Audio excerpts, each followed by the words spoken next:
Welcome to Heaping Spoonful, a twice-monthly conversation with restaurateurs, chefs, growers, and others who have helped generate the legends associated with eateries across the Mid-South. The team at Benny Keith is proud to sponsor this adventure with the goal of preserving the stories that have helped cultivate an amazing food scene across the Mid-South. So kick back and enjoy a Heaping Spoonful.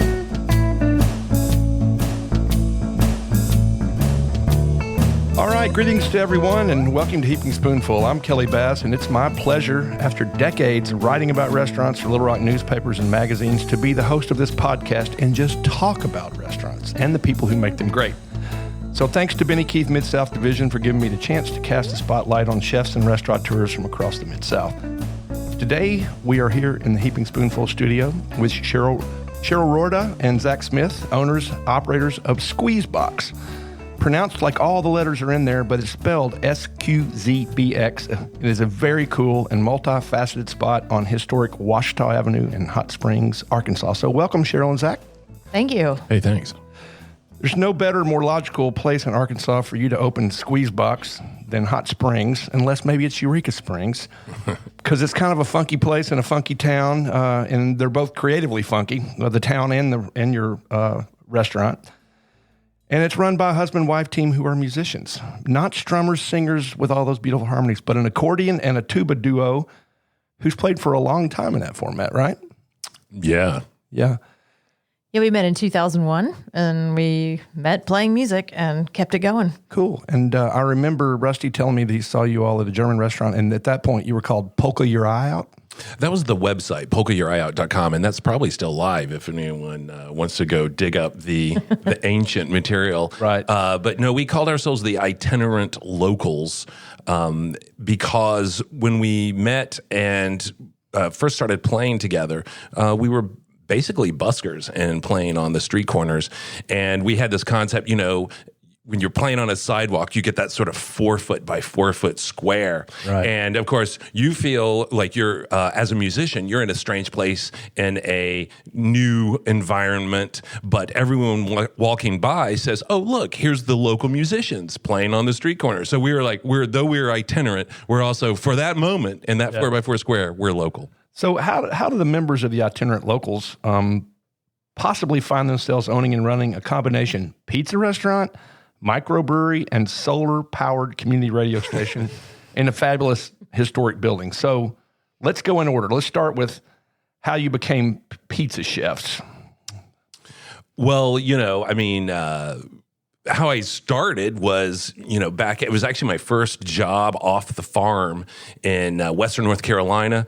Karen Martar in Silver, North Carolina had a restaurant called Meatballs, and she was opening a summer branch in Cashiers, North Carolina, and I applied, and they hired me to make sandwiches and wash dishes.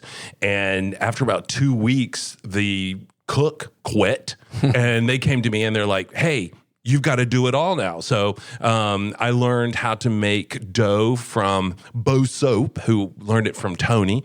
And they taught me how to do the dough and the sauce and everything. And so for that summer, basically every piece of food in that restaurant went through my hands. Even the waitresses were supposed to do salads, but they would bribe me with White Russians if I would do all their side work for them. We'll make salad for cocktails. I will go for that too. So you did that then, but then there was a period of time that you did not make pizzas, right? Yeah, and that was my exclusive kitchen experience. I worked, I picked up some shifts throughout my travels and other places in the restaurant, but that was the only time I ran a kitchen.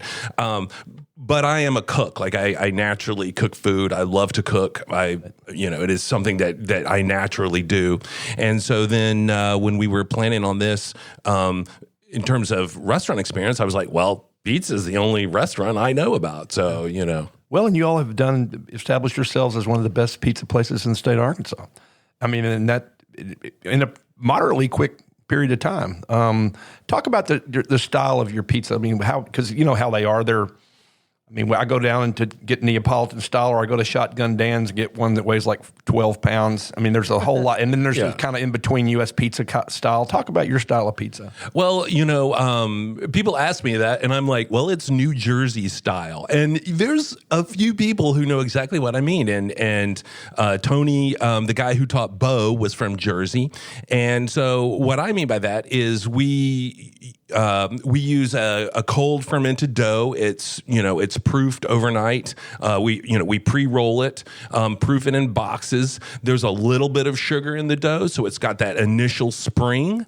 It is not a super thin crackery crust, but it's not a very thick crust either. But with a little bit of sugar and a hand tossed assembly, you get the fluffy, bubbly crust around the edges that is good to dip and eat. And so that is, for me, that's the signature style, is that those pizza bones, you don't actually complain about the toppings getting pushed down because they bubble up and you just want to eat them. One thing I love about my wife is she saves those pizza bones for me. So that's true love. That is love. It is. So you all do, you call it tiny, but an 8-inch pizza, 13-inch, and an 18-inch. And I like you can go as straightforward as whole milk mozzarella and house-made tomato sauce.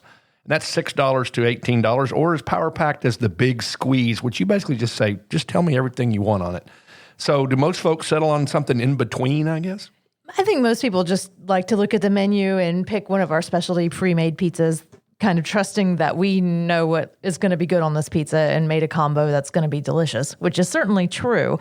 But the Big Squeeze was an answer to the problem when we first opened, where people would want to build their own pizza, and we were having people ordering like $50 pizzas. And I was like, that's certainly not our intention. Right. It's just when you add so many premium toppings, it would add up quickly. So we just kind of put a cap on it and called it the Big Squeeze. I like it. And people get pretty crazy with it. We had to start, we've had people, try to do 4 times all the toppings on the menu. People don't really understand pizza. And I'm like, it's one crust. Yeah, okay. we can't put $50 worth of groceries on there. No, exactly. Well, it just isn't going to come out right. 8 inches high. It's soggy. Yeah. Well, that's good. You give people a lot of choices.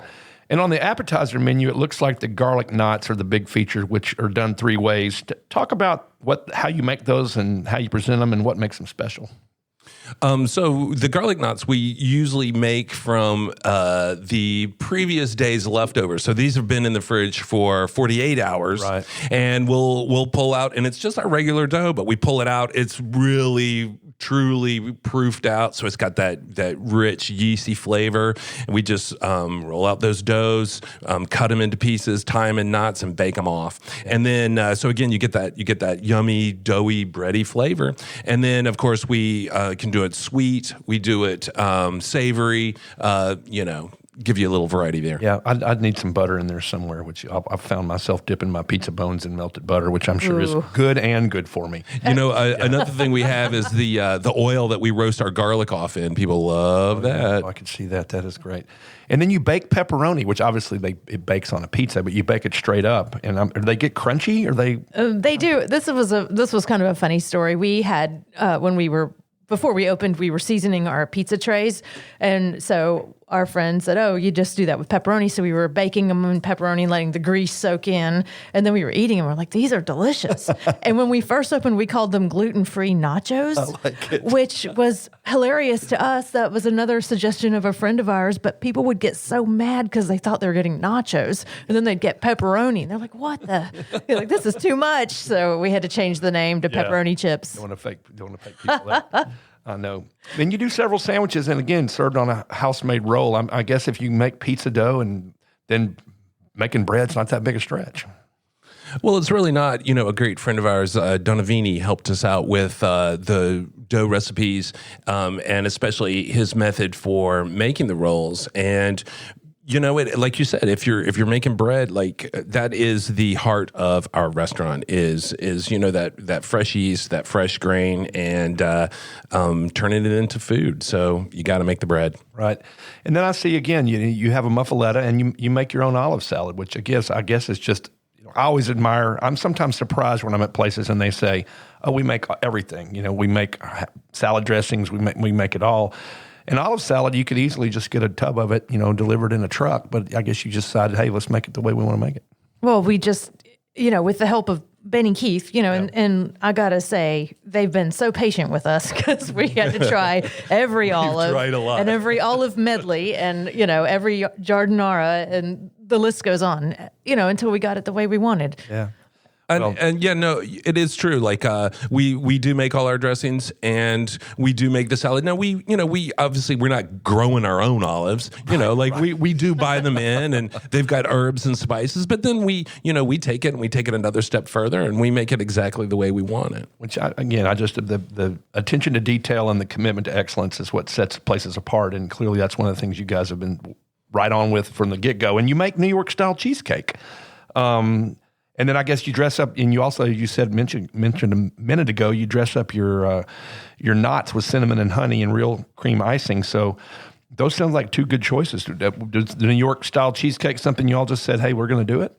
Going to do it, and it was also an easy thing to convert to a gluten-free. Instead of using graham flour. crackers, right? Yeah, we use gluten-free ginger snaps, and it's nice. It's just a nice simple dessert, but it also hits I don't know. Somehow we ended up right in the pocket with the gluten-free. Well, you have thing, to. You really do have to. It's real, and I've got friends, and it's like, I'm sorry, I have no choice. I have to have gluten-free. Yeah, we've got a gluten-free crust that we again hand make, and a friend of ours runs a restaurant, and he said if you make a good gluten-free crust, that community will spread the word. Sure, and it really is true. We have had great support from that community. It's interesting that my wife and I have no issues with gluten, but we found some gluten-free things that we love, like pretzels. The gluten-free pretzels are so much lighter and crunchier than regular pretzels. So we buy a few gluten-free things just because we like them better, for sure. So you're clearly a pizza place and a beer place.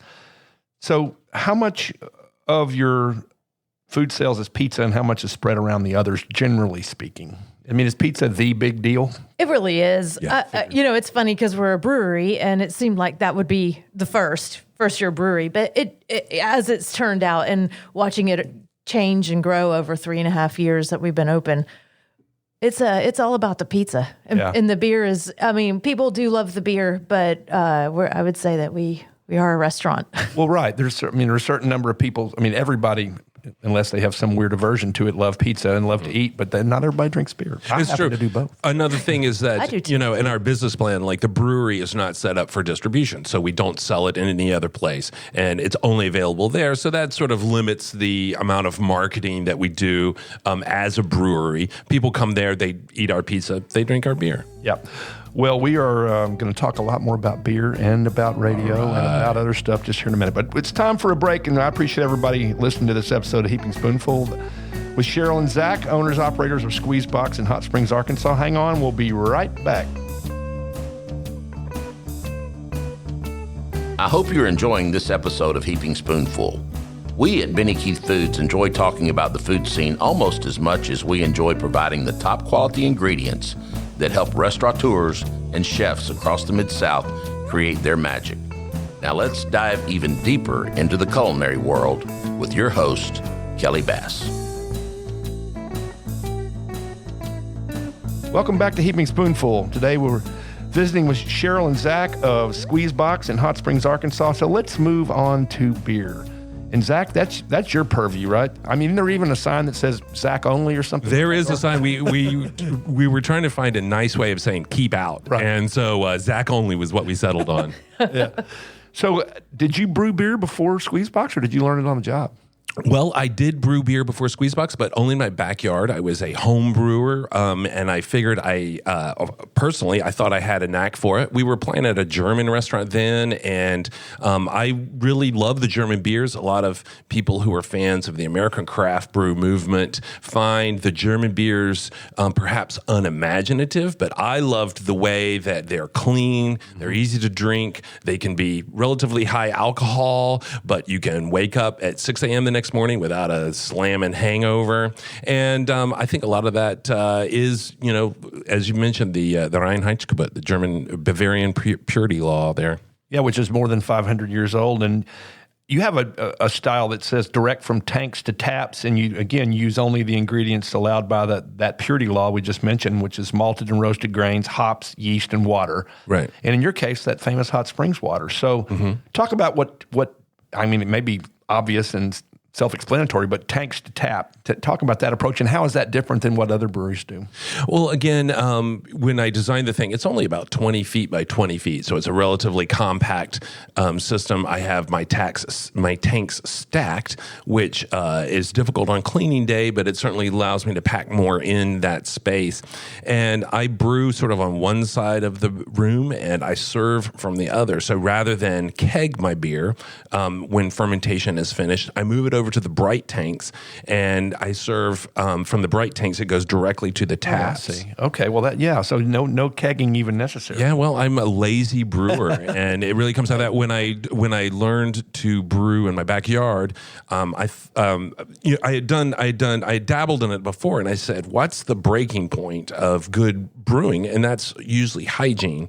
And what's the breakdown of hygiene? And that's washing bottles. So I didn't want to wash bottles, right. And so then I started out by kegging. So then when I moved to a large brewery, I said, well, I don't really want to wash kegs, so I will go directly to bright tanks. Yeah. And so it just helps. And then the other thing about lagering beer in the German style is, the longer it sets in that cold tank, the smoother it becomes. And I use a lot of lager yeasts in my beers, and so it just helps sitting in those tanks get that nice, smooth flavor. How many styles of beer do you typically offer at any particular time, or do you have set ones that are always there, or do you bring in some different ones from time to time? Well, it's a little of both. I've got 6 bright tanks, so I'm serving 6 beers at any one time. My number one is always the lightest beer that I have, and it's called the Perfecta, and that recipe actually doesn't really change. It's a very light beer.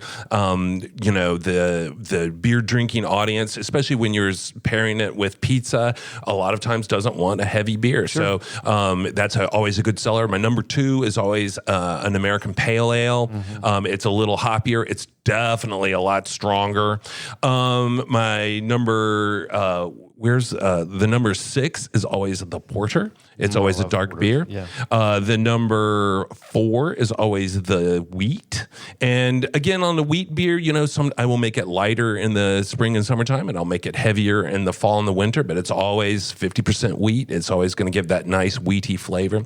And then I will rotate around on the other tanks. I often have a Marzen. I'll often have an Oktoberfest. I'll often have, especially in the fall, I'll have like a spicier, amber beer. And in the spring times, it will be a little bit lighter. So, it gives me an opportunity, even like within those general categories, like wheat, it gives me an opportunity to experiment, but still to be consistent. People, if they want the wheat, there's always going to be a wheat on right. for them. Well, that's it's interesting because I like pale ales, I like IPAs, I like hoppy beers, and a lot of people just don't. And the first place that really brought a lot of beer to Little Rock was the Flying Saucer, which is a part of a little mini chain based in Texas.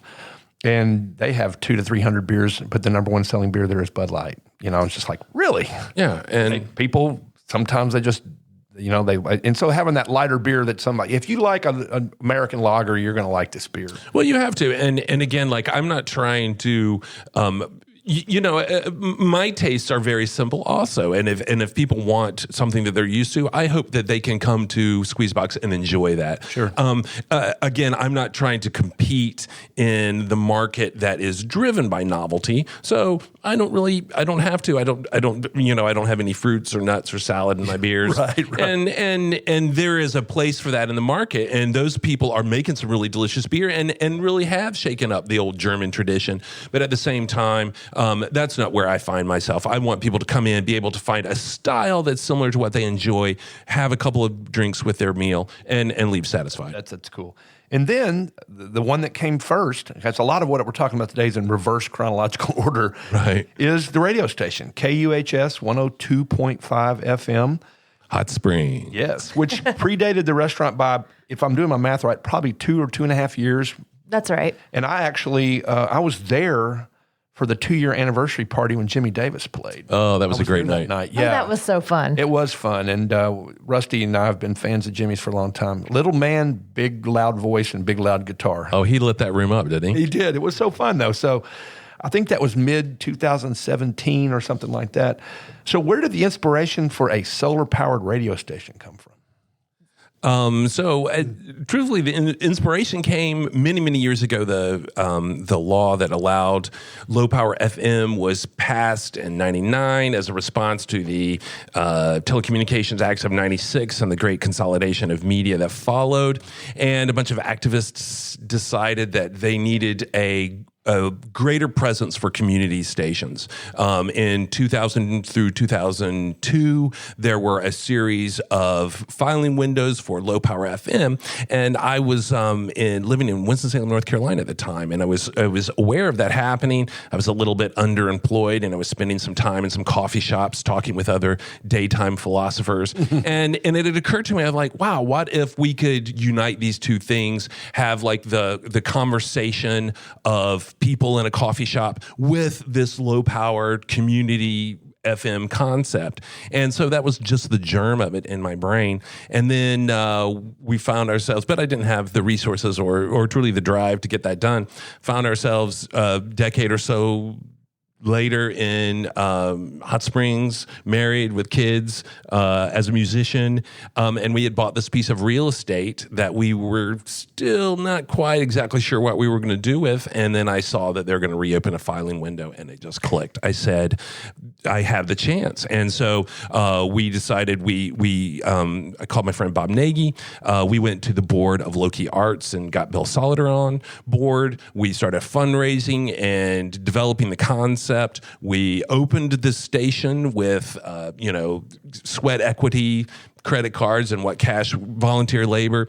And then we were able to walk a banker in that door. Someone early in the process said, bankers got no imagination. You got to show them. Right. And so we were able to walk a banker in the door. They looked at the level of detail that we had gone through. They looked at the finish. They looked at our dedication to the aesthetics. And we were able to walk them into the rest of this broken real estate, pull out the plans and say, this is our dream. Right. And from that point, we were able to get a fairly traditional commercial loan. Wow. And so you knew when you started the radio station that restaurant and brewery was going to come in behind it. Yeah, that was really the plan. How did you all find that building? And tell us about that building. What's the history on that building?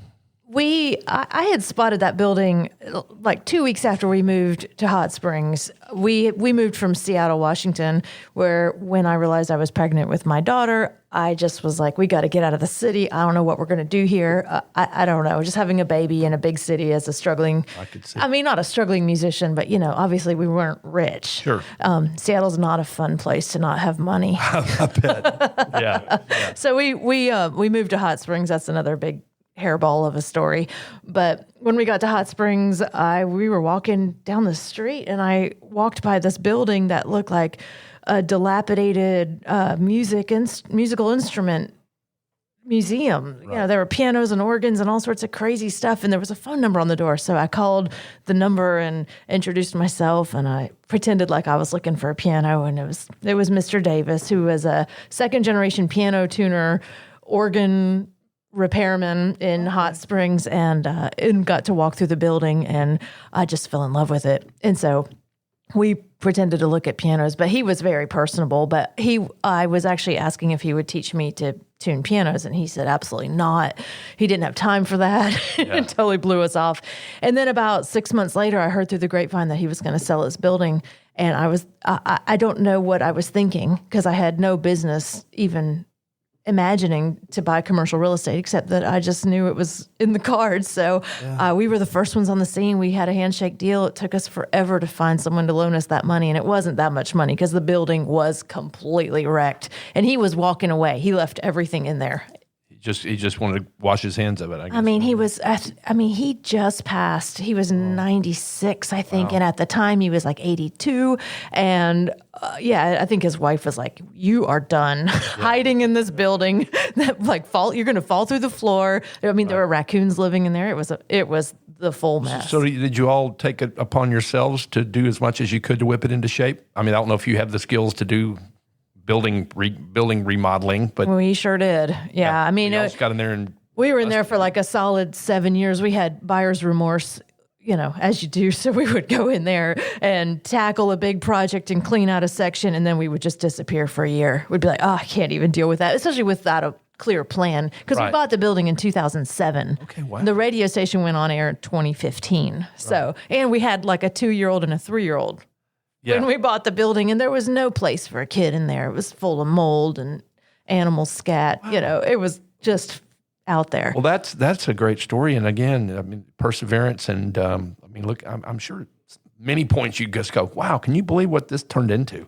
based on where it came? I sure do. Yeah, well, that's what's so cool. It is true. And we did the construction basically ourselves, starting with KUHS, and we did everything from like dig the floor down because we needed a clearance under the joists, rehung the floors, walls, ceilings. We've got a original tin ceiling in there that we like pulled down and reassembled over the rusty spots and cleaned and painted. We put in the floors. We did the lighting. One of the things that we were moved by was the instruments. And of course, music being a big part of our personal story, we try to retain a lot of the flavor of that. We use a lot of pieces of instruments in the decor and in the look of the building. So we've got that original sign that says from Davis Piano. It's NA3 is the prefix from back when it was National Park. Yeah, wow, NA3. Back I remember those days. Yes. That's why. So that is that's a hairy story unto itself. So why don't you go ahead and tell me the details on the hairy story of what got you from Seattle to Hot Springs? We were in Seattle, like I mentioned. I got pregnant with my daughter. We had driven through Hot Springs on a tour. I had a childhood friend getting married in Houston, and we had a gig in New Orleans, and we had a week in between. And we said, we had met somebody up in Pittsburgh one time who was like, you guys got to check out, Yada Yada Springs, Arkansas. And I was, in my mind, I had nothing for Arkansas. I really had only ever driven through on the interstate. And we couldn't, so we're studying the map. We're like, something Springs. Obviously, it was Eureka Springs. Right. But when you're just looking at the map, Eureka Springs doesn't stand out. It's as small as anything. So we went to Crystal Springs, and then we went Hot Springs. And, we're driving through Hot Springs. We're like, this is cool, but I don't know. It's not like you have to see it. But then, we hit a bunch of thrift stores, and then we went downtown and saw the national park, and then we camped, and we just had a big old time in Hot Springs. It's so friendly. And we were out in the woods. We went, west Lake Ouachita, trying to find a place to camp, met some people in the woods. And then the woman gave me a phone book, which was totally random at that time. We'd met him on like a dirt road out in the woods, and we were actually having a family discussion about whether or not we should cross a body of water that was blocking the road. And I was, of course, we're not doing that. Zach's, of course, we got this. And it's dark, and then this big truck pulls up behind us, and I'm like, and now we're dead because we're going to get killed in the woods.